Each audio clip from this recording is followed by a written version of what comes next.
No trees. One. Oh yeah, you're there. You called my name, so I can't. This is the best, smallest crowd we've ever had. Welcome to Sunday. Sunday. Go to church. Doors open at 12. If you're not going to church, you're going to hell. Church. That's how they should advertise. Are there any questions? You're and Ray with a couple. You and Ray a couple now. What? Are you and Ray a couple now? Oh, Ray Wilson and I? Yeah. Yes, we are. You know the thing where the CEO and the girl were holding it and they got caught? Oh, we did a picture like that yesterday. Yeah. Everybody, Stephen King posted a picture today about that. Really? Yeah, of course it's, ghoulish, but... Ghoulish. Not goulash. Ghoulish. Hey, buddy. Hey, thanks for being here. You're our host here. Yeah, it's a pleasure to be here. Y'all excited?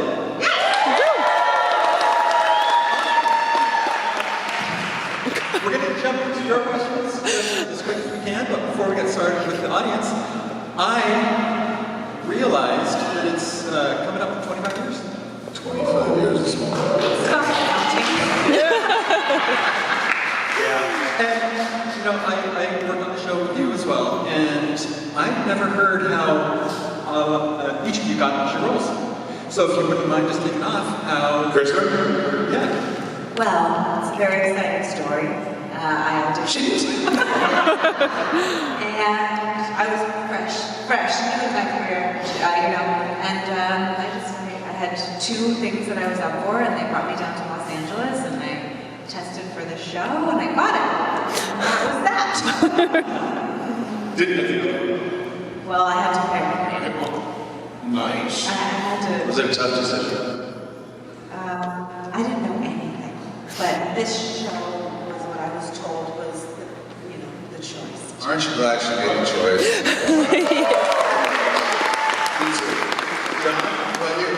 So what I heard was that Miles and Al were Dukes of Hazzard fans, and they wanted to just kind of see me. I think they wanted to do a meet and greet or something. And I was a big fan of the Superman show when I was a kid. It was George Reeves, so I was a big fan of that. So I was very protective of it. So I was like, I don't think. No, I didn't want to go meet on it. But they asked nice, and then I read the pilot, and the pilot of Smallville was some of the best television ever. So from that point on, I was like, hey, I'd really like to come meet you guys. So, like Kristin, I went and I auditioned, and I don't know that there were other. They kept did you ever meet other Lex Luthor audition folks? Or? No, I heard afterwards. Okay, well, so they kept us apart. So I don't know if everybody else was up for Jonathan Kennedy. I have no idea, but I'm sure glad. It's best not to. I'm sure glad. Yeah, you weren't up for Jonathan Kennedy. No. Good. Now I can You could.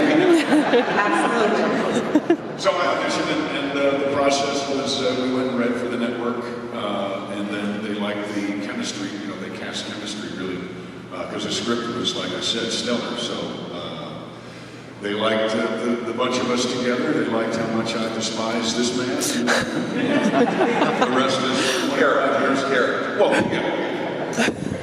Because I just love. I don't like you much at all. No, I like you a lot. Thank you. So I got it, and I'm glad I got it. And then we started working around him. Yes. I didn't want to do it. I heard it was on the CW, the WB, and I thought this is cheesy as shit. And I just was like, no. Finally, they just please come in. 700 guys that auditioned. What? 700? What are they doing wrong? I asked them that question, and they said, well, we want a sense of danger, charisma, and humor. And I remember they gave me 3 pages of dialogue, and I started charming, dangerous, whatever.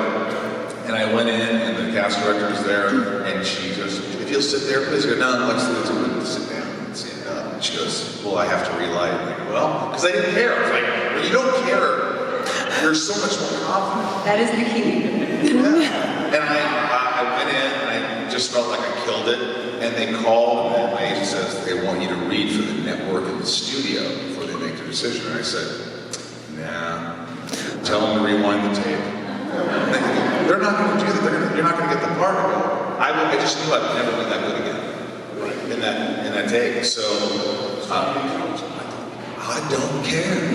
I didn't kill my wife, and it worked. All the man says you got it, and so the rest is history. And then I thought I got to do this.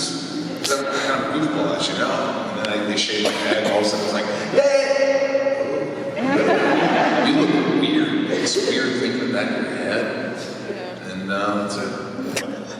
That's amazing. And now it's the summer of Superman. And we've heard a lot from the cast of the new movie how you were their Superman in. How do you feel about that? I feel great. I mean, I had Nicholas Holt on my podcast, Inside of You, Michael Rosenbaum, they've both been on. And I didn't know he was a fan of mine. And then we started talking. He's like, "You're my Lex Luthor. You're my favorite." And I was like, "What?" I was honored. I was just like, "Holy shit!" So I thought that was awesome. It was really, and he's a great actor, and he's great as Lex. He does a great job. Yeah, it's pretty great. How about John? Are you saying that the guy that played Jonathan Kent in the new movie ever even saw Smallville? No, because that was, I feel that was subpar. I don't like what they did with Really? yeah. I thought he was really good. I thought he did a great job. I thought you obviously did a great Well, job. here's the thing. They have a tendency to write Jonathan and Martha like they have no life other than what's happening with Clark. So they're just waiting around on the couch. I always said, I got a couch to feed. I would always walk in when Clark came home from school. I'd walk in with my gloves or I'd do something, indicate that there was some sort of a life. But they've done this. They did it with Costner. They did it with these people. Did a great job. Although I wondered if Martha maybe had. It's almost like they played her a little off. The only phone. I enjoyed them. Well, good. It was one scene really, and I thought that we can talk about They were just sitting on the couch reading the paper, and they really had no life. That's my only thing. My only thing about it was they had no life other than what was going on with Clark. And I think that's I just don't think that's true. I don't think that's true of Parenthood. I don't think that's true, especially of people who have a farm. There's one. Well, they only had one scene to do it. They were like, they love their son, we just gotta get to it. No. What? I wanted an indication of a life outside of, there's a tendency to write Clark Kent and Jonathan and Martha like Clark is just coming back from his first day of kindergarten, not as a full-grown man or as a teenager. And I think what Smallville got really right was that there was a life outside of what was happening at school. Was he going to play football or not? What was going on with her? What? That's in the second one. Who's going on? Yeah. I don't think so. I don't think they care. But it just had different gloves and walked in from somewhere rather than just be sitting there. Yeah. Sorry. So there you go. I love the dog. I thought the dog. I did. I thought the dog was great. And I thought Superman was fantastic. It's a visual feast, certainly. Well, and David Cornswet, who played Clark. Brilliant. Give it up for him. He told a story on the press junket that he would sneakily watch Smallville when he got home from school before his parents got home from work. And that was his introduction to Superman. Oh, that's right. Yeah. So, Chris, there was no Lana Lang in the new Superman. No. Seems appropriate. but again, just you made that impact on the actors who played Lex and Clark in the new movie, and that's more what I'm curious Lovely. about. Yeah. I mean, that's always lovely. I like that there's a legacy, that everything's kind of intertextual, connected, and that we all influence each other, and it's lovely. Yeah. Last question from me. How familiar were you with, like, John, you mentioned you watched the George Reeves show. That was your Superman. How familiar with the Superman world, DC Comics, and that were you when you got them? I wasn't. I was not a comic book reader. My uncle had a comic book shop, and it existed in my world. But I was never a big comic reader. I was like a Bronte Sisters reader. So I didn't really know. I didn't know anything. I learned it through the series, and I'm still, learning now. Yeah, sure. Do you feel like that helped your performance because Lon was experiencing that for the first time and Kristin was experiencing it for the first time? Sure, and it also meant that whatever kind of ideas that people had of what the character should be, I didn't really have that tie in my mind, which I think for our show made sense because we were doing a very unique iteration of the story from a different vantage point, and I think that allowed for Lana to exist as she was. But yeah, whenever I've done a lot of work in my career, for some reason that comes from previous text, and I don't know that it's always super helpful unless there's like a film legacy of it. It's not super helpful always to follow what is in that original text, although it's nice to have a conversation with it. Right. Yeah, I wasn't a big superhero fan. I was more of a horror movie fan. So I was watching horror movies. I can tell you the top 10 best horror movies ever right now if you really want to hear them. I'll save it. But I really just wanted to play it real. I wanted people to believe that I was this guy that, he had a troubled past, dysfunctional family, and that's it. I just wanted to be the best I could, and thank God there wasn't social media then. I think it helped us because we weren't seeing people saying shitty on us. Being like, he doesn't look like, who is this guy? He hasn't done anything. I was like, thank God there wasn't that, so I could just be up in Vancouver for 10 months a year, bald and cold, and hanging out with these guys, and just do the best I could. You were doing Flash at the same time. Yeah, I cast as voice of Flash. I was playing the ultimate villain and a superhero at the same time, which was bonkers. It was really cool. I think people were kind of startled and like, I'm not a big superhero person. Yeah, sure. But it's obviously awesome. People love it and I respect it. But yeah, horror movies. You have a good head. Yes. Yeah, really nice head. It's true. It's not over until the last thing he says. You gotta save it. So, Well, I love the television show. I love Superman. That was really my whole Superman world. I had some of the comics, but I was also raising teenagers at the time, and one of my teenagers has Asperger's. So one of them has special abilities. I would tell him, you have special. You are better at a couple of things than anybody in the world. So let's focus on those things. So that really helped me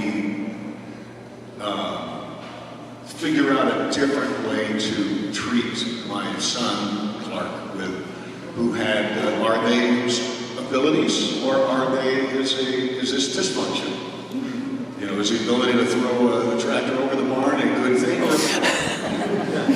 Depends on who's paying for the tractor. So that my life helped a lot. But I was very protective of what I thought truth, justice, and the American way should be. Sure. How that should be depicted out of a teenager. And the guys had, I go back to this, but Miles and Al had very little children at the time. So that's why I think when you have little children, you can't imagine that your world they don't just have everything to do with every waking minute. Right. But when they get to be teenagers,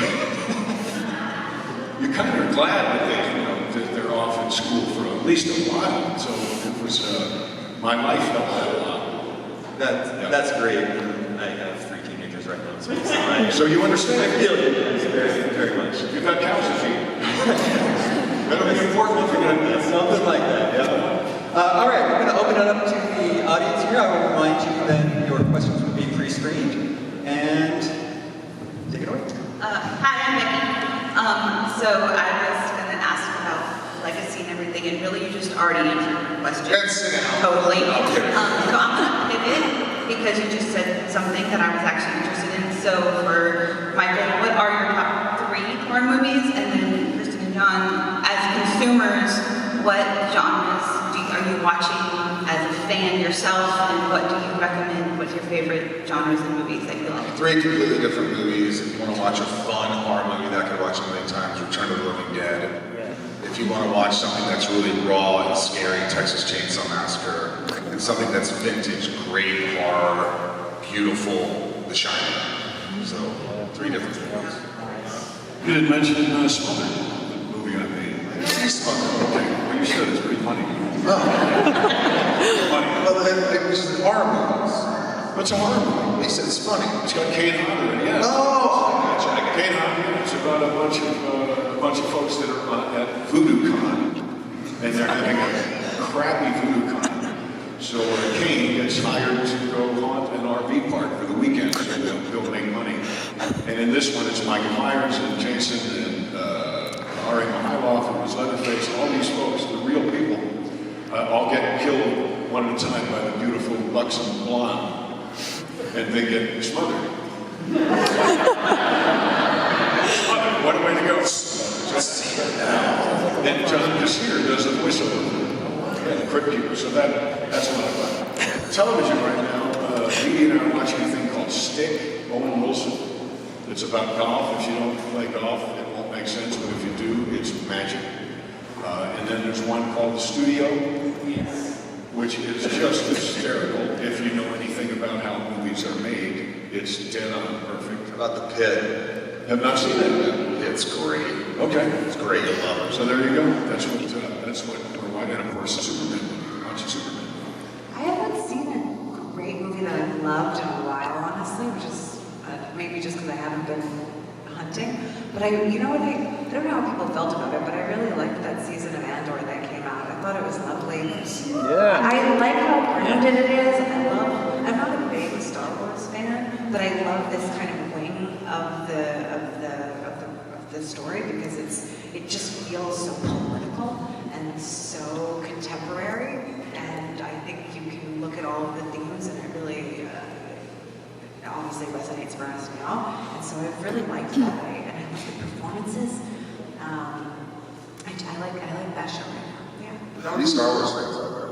Did you ever find the stupidest line ever in Star Wars is Obi-Wan Kenobi? I wonder if he means old Ben Kenobi. Well, obviously. Anyway, Thank you. Sure couldn't do Jar Jar Binks. Hi, I'm Rachel. Hi, Rachel. Hi, Rachel.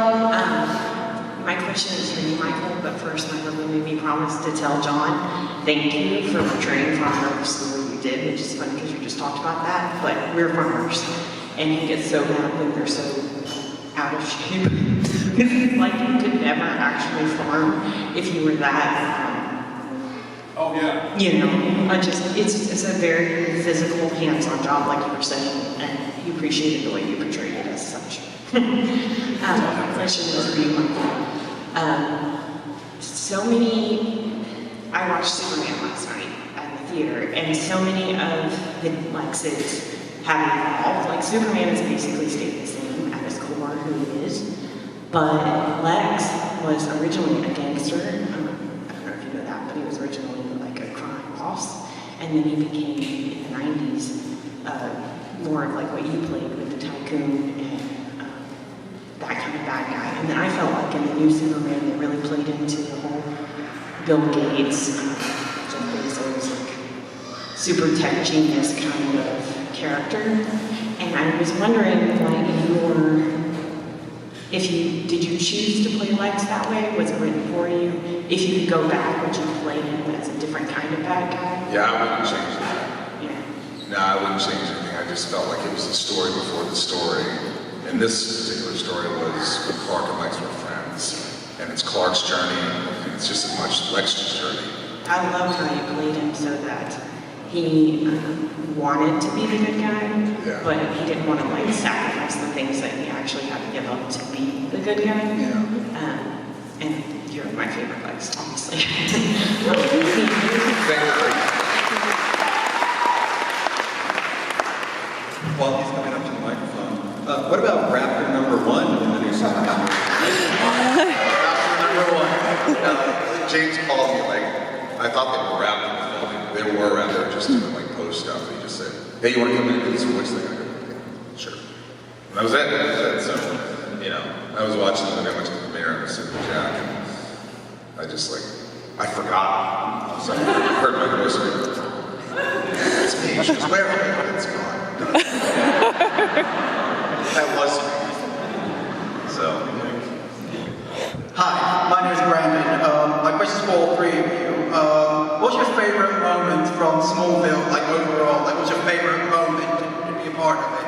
And second part of my question is, if you could go back and go again, would you do it? The whole series again? I honestly sat with these guys and the crew in those moments like it's 2 in the morning, you're tired, and drinking coffee, they're bringing soup out. If you think about those moments, they were just kind of special.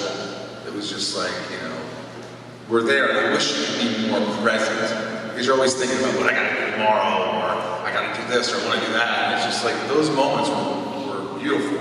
And so I miss some of those moments. I miss the guys, the girls. Christmas and the crew. Christmas sandwich. Christmas. Yeah, they had stuffing and turkey and cranberry sauce. So good. I'd do the show again. I think it was great. I think every minute of it was truly a delight. But I'd be lying if I didn't say when I got to throw the truck sideways and do what I used to do on that other show and watch the crew of Smallville go, damn, you really can't do that. So that was a lot of fun. I remember looking on Tom Wellick's face. It was just wonderful. So, the experience was great. The crew was fantastic. People were amazing. Glenn, our DP, how many awards did Glenn win? My God. So many awards. It was so beautiful with their buttery fingers of light, they call it, coming through the Venetian blinds at the Kent Farm. If you go back and look at it, it is gorgeous. It's a really good show, it's well written and all, but it is some of the prettiest television I think ever made.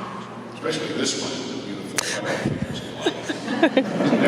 Oh my God. She didn't need that beautiful buttery finger of light like I did. I need to go get the better lights.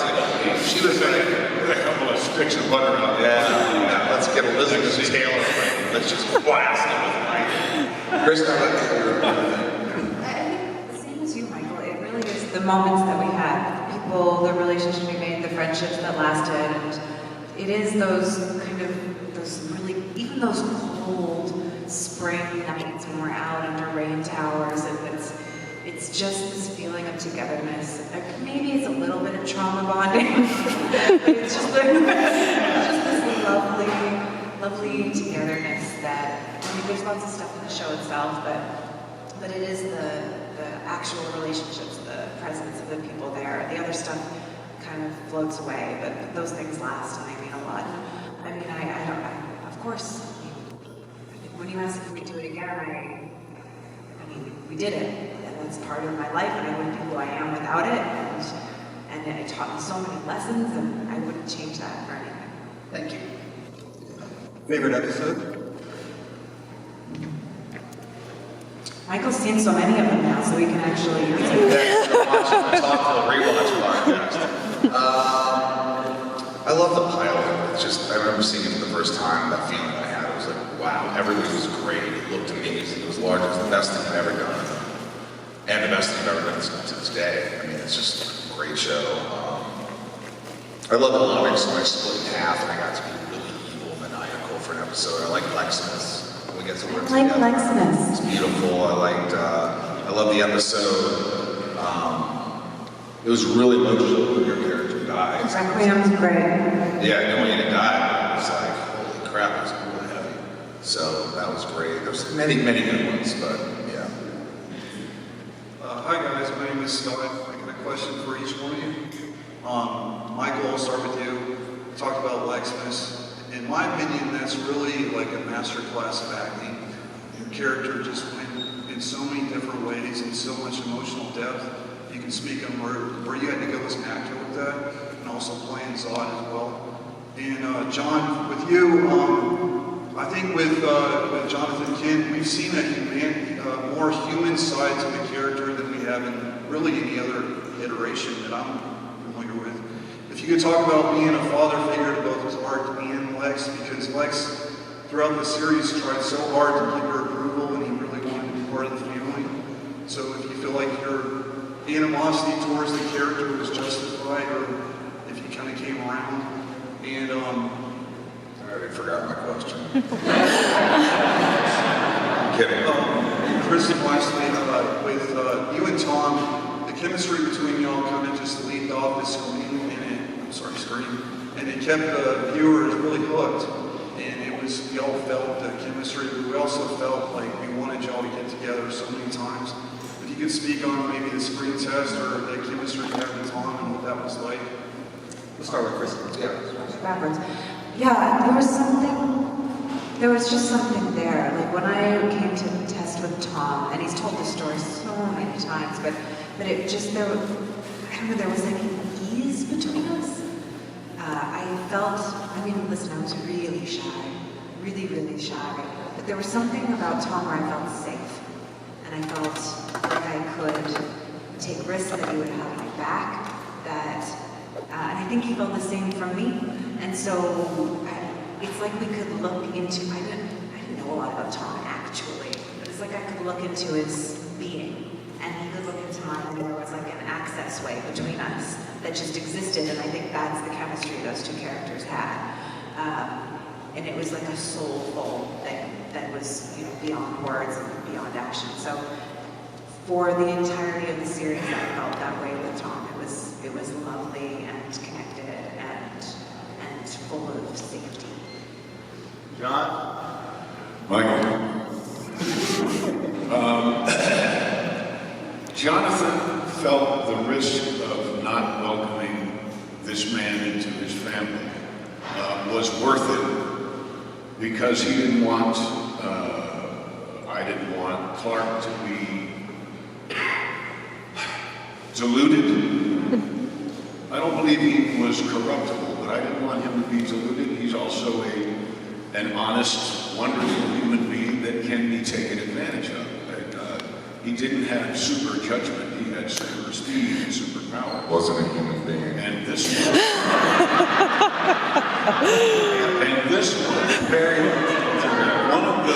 one of the threads of the father-son relationship is the apple doesn't fall far from the tree. And every time he just about, maybe had, so Jonathan was like, all right, I'm going to give this clown a break.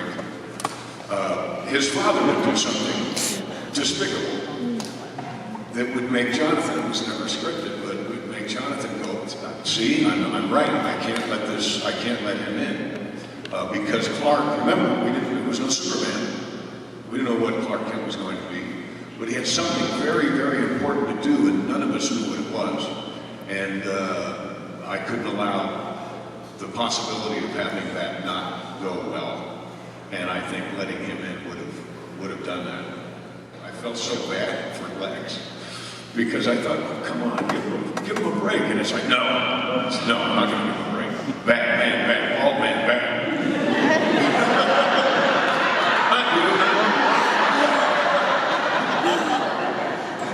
I don't know, Lexmas was just, it was a chance for me to explore the character in a more gentler way, a more understanding what could have been if I took this path. That I could, at that point, I could have still been on, changed the direction of how things were going. And so it was like a beautiful story about someone who maybe could find love, who could have a happy life. And we all make decisions. Choices are everything.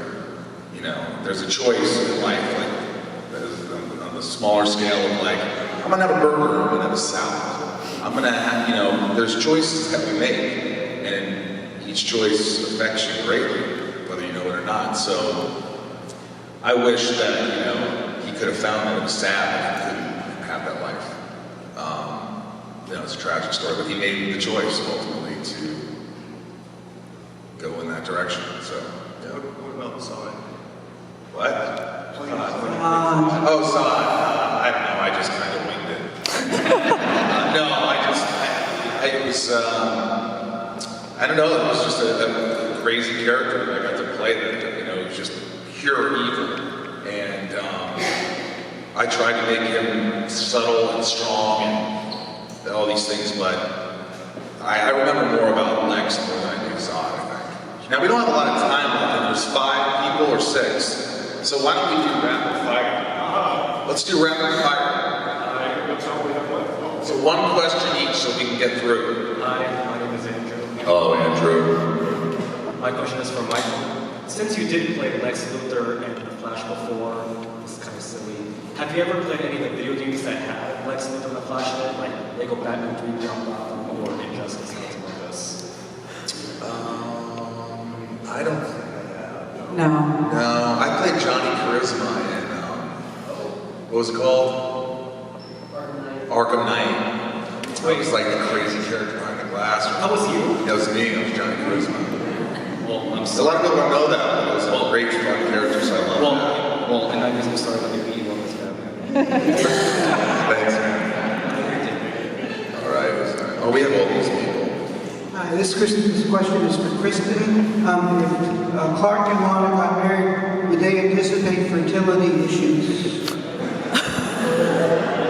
I don't know what the lore is regarding interspecies relationships with Kryptonians and humans. Everyone else knows this. According to Kryptonian law. I don't know. Next question.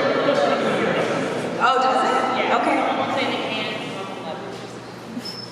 Hi, I'm Chris, and my question is for all 3 of you.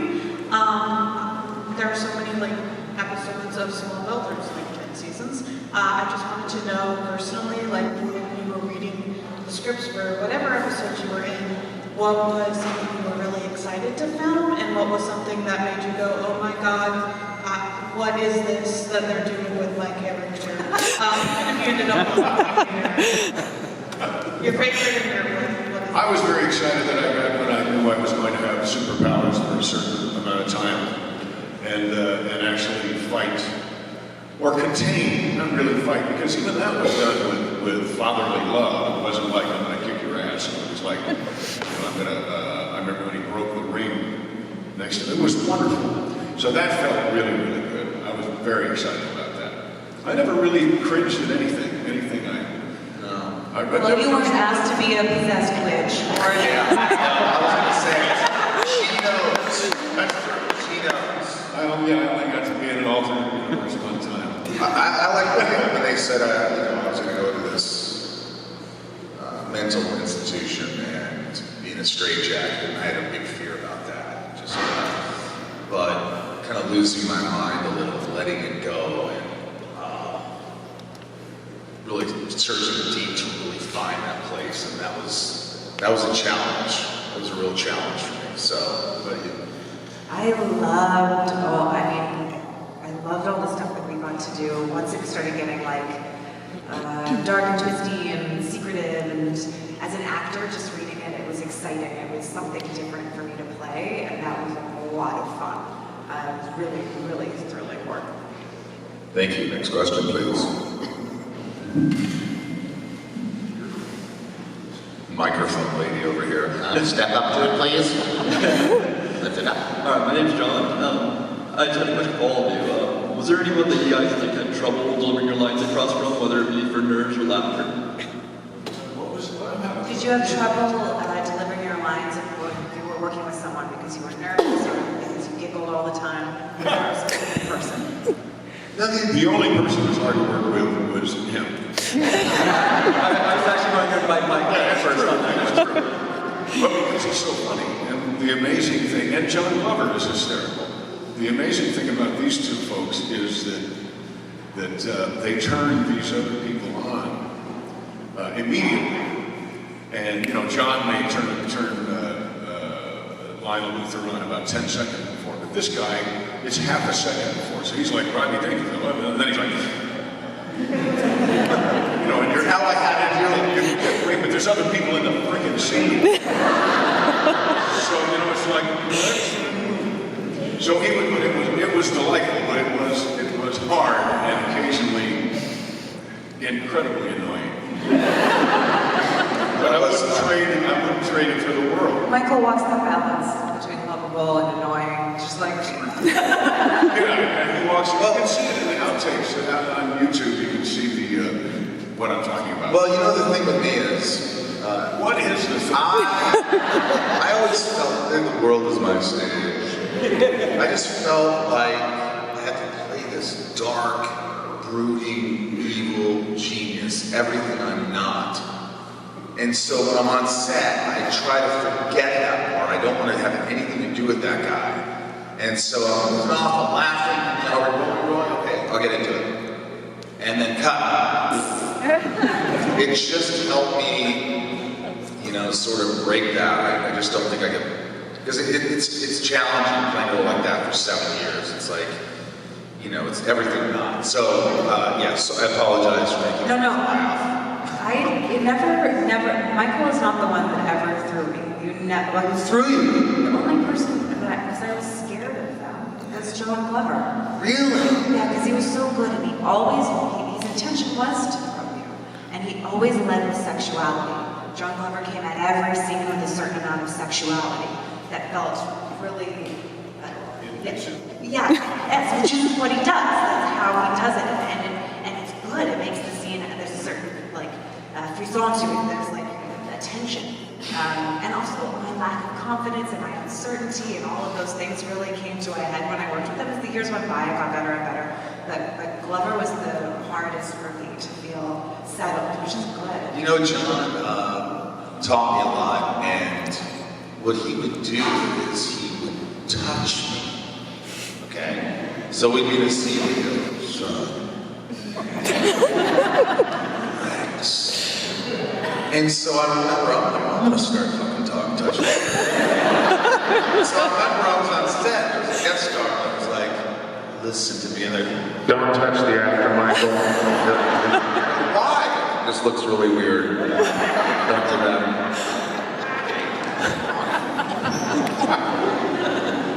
Thank you, next question. Yeah, these were rapid fire. Really quick. It's okay, I'm gonna help y'all out. My name's Brett. First of all, thank you so much for giving me a show I can show my daughters and just feel good about. But just 3 quick questions. First, Kristin, what's your new favorite book right now? I'm reading Annie Ernaux's memoir. It's beautiful. It spans like the 40s until present. Oh, not present because she's passed, but it's like little snippets, like moments in time. It speaks to me because I am very much about how things are ephemeral and time. It's wonderful. Yeah, sounds awesome. Michael, what's your new favorite band to listen to? My band Sunspin has a new album. Sunspin.com. It's awesome. But I don't know. I'm pretty close-minded with music. Like if it's before 2000, after 2000, I'm kind of like, what? Or I like that song Nessie by Lily Young or whatever. Is that her name? And then there's that Big Boss Bet. Pretty girls walk like this, like this. I don't know, that's kind of fun, but I don't know, I like the oldies. John and I used to sing non-stop on the set, like 70s, and just, I loved it. Sweet Wax. Oh, yeah. And John, I know you work with charities, Children's Miracle Network, awesome stuff. What's been your new favorite charity to work with? I like some of the towers, but really I'm one of the founders of Children's Miracle Network. Yeah. I don't really work with other charities. I'll occasionally go do a golf tournament or something. But my heart is really in children's hospitals, and it's been now for 44 years. Yeah. Raised over $9 billion.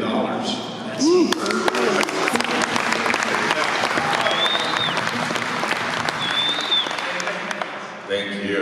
This will have to be our last question. This is not a great question because somebody stole mine.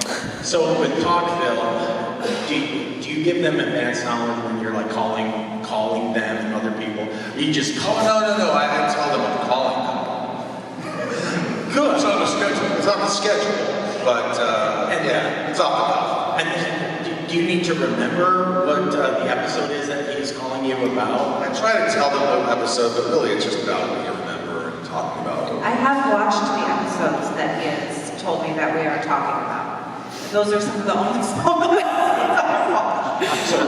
So you absolutely had to rewatch the vampire episode. Actually, you know what? It was worth it. You're also into the vampire episode. I did the witch episode. Legit fun. You laughed. Yeah, I'll just talk about the vampire one too.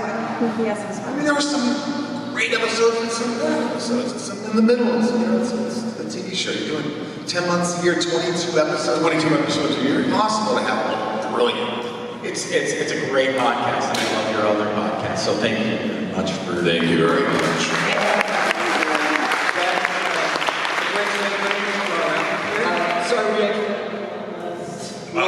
Kristin McDonald! Or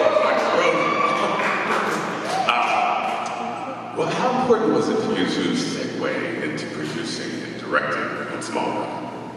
You know, maybe you feel the same way, but I was on set. Some actors, they just are there and they're, oh, Mark, oh yeah, and they do it. But I, along with John, along with Tom, were always interested in what was going on, how they were doing it, and you know, what lens they were using, and you know, all these things. And I thought, if I'm gonna direct, or thinking about directing, this is a crash course. I have this perfect team around me that's gonna really help me not fail. So let's do this. And it was the best thing I could have ever done. I loved it. I learned so much. I was around greatness always, so I had a lot of great teachers, and some of the directors that came in were fantastic. And you know, and it's great because the actors too, they always give you their best, which is amazing. They all stepped up for me, and I think we stepped up for you as well. Absolutely. Yeah, You were great. I was already you were already deceased. deceased. I was on the cloud somewhere during that time. I bet you were great. It was a good one. It was a good episode. Did you cut up as a director? Were you funny? No, I bet you weren't. No, he was grumpy. I was serious, I guess. You know, I remember there was an actor was, you know, like, I just need to get emotions, and I started telling her a story about my grandma, and she got really emotional. I go, roll camera, let's go. And it was magic, and it was cool to be able to be like, feel as an actor, you know, I know what she's feeling like, you know, and how to get her there, and being an actor, I think, helped that. So, thank you, Chris. Thank you. Thank you. Great. All right. Great. With the 30 seconds that we have left, where can people find you? Projects that you want to tell people to see? I have an app. It's called John Schneider. Download it. It's free. It works. I'm on Instagram, but also I have a TV show on classical murder and small town second scenes coming out in September. At Michael Rosenbaum on Instagram, find me there, and my podcast inside of you, Michael Rosenbaum, and Taco Podcast, and everything is in the Instagram link tree. Yeah, that's it. We got exactly at 0 when you finished.